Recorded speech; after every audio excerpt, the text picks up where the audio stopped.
बढ़ती ज़िंदगी के साथ रील्स और शॉर्ट से हमारा लगाव भी बढ़ते जा रहा है और ज़्यादा से ज़्यादा वक्त लोगों का उसमें खर्च हो रहा है, टाइम वेस्ट हो रहा है। ऐसे नुकसान हम आपको आज बताने वाले हैं जिससे सुनने के बाद आपको भी ऐसा लगने वाला है कि हमें शॉर्ट वीडियोस से जल्द छुटकारा पाना है। नंबर 1, शॉर्ट वीडियोस हमारे फोकस का जो टेम्परेचर है उसको कम कर रही हैं, उसको घटा रहे हैं। हम किसी चीज़ पर सही तरीके से फोकस नहीं कर पा रहे हैं।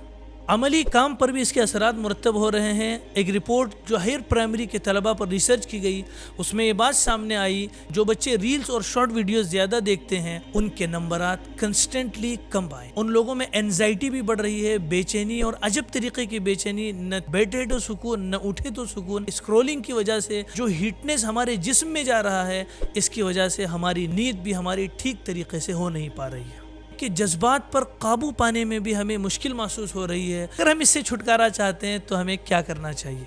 नंबर पहली चीज़, शॉर्ट वीडियोस देखने में हम कमी लाएं।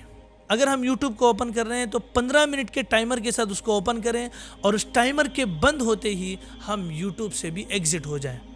नंबर दूसरे ये कि हमारा जो वक्त है हम उसको अच्छे कामों में लगाएं, हमारे जो गोल्स हैं, जो मंसूबे हैं उसके पीछे हम लग जाएं। नंबर तीसरे ये कि मुतबादिल कोई इसका मशगला बनाएं कि आप किसी जानवर को लेकर आएँ या कोई और चीज़, घर में कोई चीज़ करने की हो उसके पीछे आप लग जाएं। और भी कोई चीज़ें आपको लगती हैं इससे बचने की और इसके नुकसानात में कमेंट बॉक्स में ज़रूर अपनी राय दें।